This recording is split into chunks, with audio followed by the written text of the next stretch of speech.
अभी हम बात करेंगे, संसार में बहुत दुर्लभ लोग होते हैं, बहुत कम लोग होते हैं जो इस पूरे जगत में नंबर वन की मानसिकता वाले होते। उनका मेंटल लेवल, उनका मानसिक स्तर एक नंबर का होता है, यानी उच्च स्तर की मानसिकता वाले, उच्च स्तर के भाव वाले।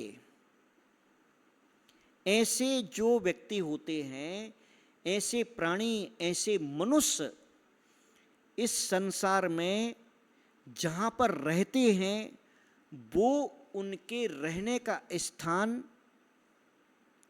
स्वर्ग के जैसा होता है।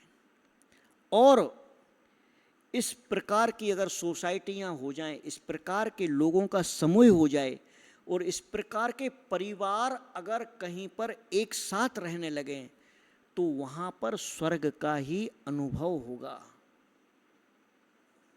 वो उच्च स्तर के लोग,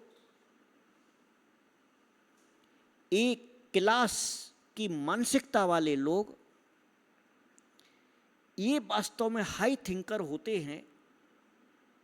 उच्च विचार वाले लोग, मैं जिनकी बात कर रहा हूं अभी,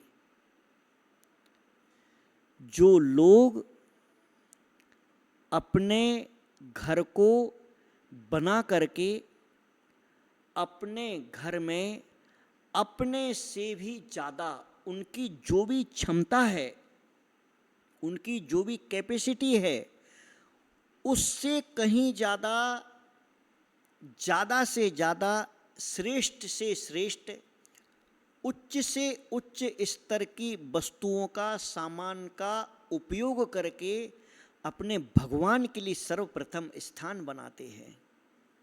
वे एक नंबर के कैटेगरी वाले लोग हैं। उनकी कैटेगरी एक क्लास कैटेगरी है, उच्च स्तर के लोग हैं वो।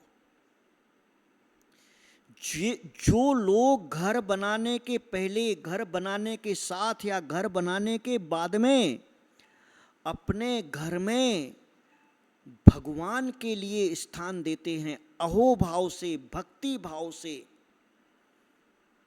सारी अज्ञानताओं को दूर हटाने के लिए, दूर करते हुए, सारी रूढ़िवादियों को नष्ट करते हुए और सारी कुप्रथाओं से बचते हुए, जिनके लिए घर बाद में होता है और उनके लिए वो घर सिर्फ घर नहीं होता है।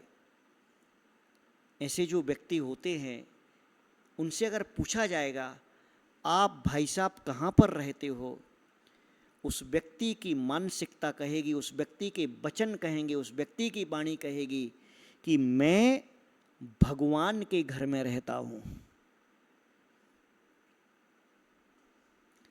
उच्च स्तर की मानसिकता वाला व्यक्ति ये नहीं कहेगा भगवान को मैंने वहां विराजमान किया, वहां रखा है। हाई थिंकर क्या कहेगा, भाई मैं भगवान के घर में रहता हूं। और जो व्यक्ति अपने घर को ये कहेगा मैं भगवान के घर में रहता हूं, समझ लेना कि वह व्यक्ति धरती पर रहते हुए भी स्वर्ग में रह रहा है। क्यों? क्योंकि भगवान के घर में किस प्रकार से रहा जाता है। भगवान के घर में कोई भी व्यक्ति कभी अपने आप दुष्कर्म नहीं करेगा। भगवान के घर में रहने की मानसिकता जिसकी होगी वह व्यक्ति एक एक कदम को फूंक फूंक करके रखेगा।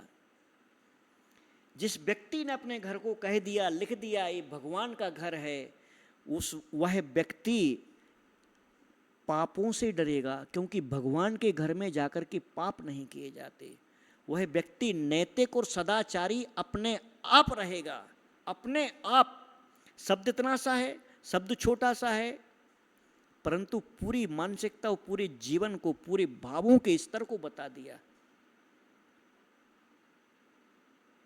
जो व्यक्ति अपने जीवन में कहेगा कि मैं भगवान के घर में रहूँगा, तो मित्रों ध्यान रखना कि भगवान के घर में कैसी विनम्रता से रहते हैं, कैसी सभ्यता से रहते हैं, कितने विश्वास के साथ में रहते हैं। और जो व्यक्ति अपने घर में इतने विश्वास और श्रद्धा और विनम्रता से रहेगा, तो निश्चित रूप से उसका जीवन समाधान और संतुष्टि से परिपूर्ण होगा। इसलिए रहना तो सबको है, रहने के लिए तो चिड़िया भी तिनकों को इकट्ठा करके घोंसला बना के रह लेते, वो भी अपना जीवन पूरा कर लेते। अगर आपने भी घर बनाया है, आपने भी सिर्फ जीवन को पूरा करने के लिए बनाया है, सिर्फ बच्चे पैदा करने भोग भोगने के लिए घर बनाया है, तो चिड़िया के घोंसले में और आपके घर में कोई अंतर नहीं है। घर तो उसने बनाया है जो अपने घर में घुसते समय, घर में रहते समय, घर में बातचीत करते समय उसका व्यवहार जैसे हमारे मंदिर में हमारा व्यवहार होता है, उस प्रकार का उस व्यक्ति का जब घर में व्यवहार हो जाएगा, एक दूसरे के प्रति सम्मान का, सदाचार का, सहयोग का, तो उसका घर उसका नहीं है, उसका घर भगवान का घर है। इस प्रकार से रहना बहुत रेयर, दुर्लभ लोग होंगे इस संसार में जो इस प्रकार से मेंटेन कर सकते हैं। यहाँ बड़े घर छोटे घर की बात नहीं है, किसी का 100 करोड़ का, 500 करोड़ का, 50 करोड़ का, 25 करोड़ का, मेरा ऐसा फ्लैट है, मेरा वहाँ, ये बात नहीं है। अभी बात सिंपल सी है, रहने वाले की मानसिकता क्या है, उसका मेंटल लेवल क्या है, वो मानसिकता, उसका लेवल बताता है कि वो घर में किस प्रकार से अपने जीवन को चला रहा है, किस प्रकार की उसकी जिंदगी है। जीवन में कोशिश करें, ध्यान रखें कि उच्च स्तर का तो जीवन अगर बना लिया तो ये तो स्वर्ग के जैसा जीवन है, अगर नहीं तो कम से कम 2 नंबर वाला तो बना लेना, नहीं तो 3 नंबर वाले में तो पूरी दुनिया जी रही है।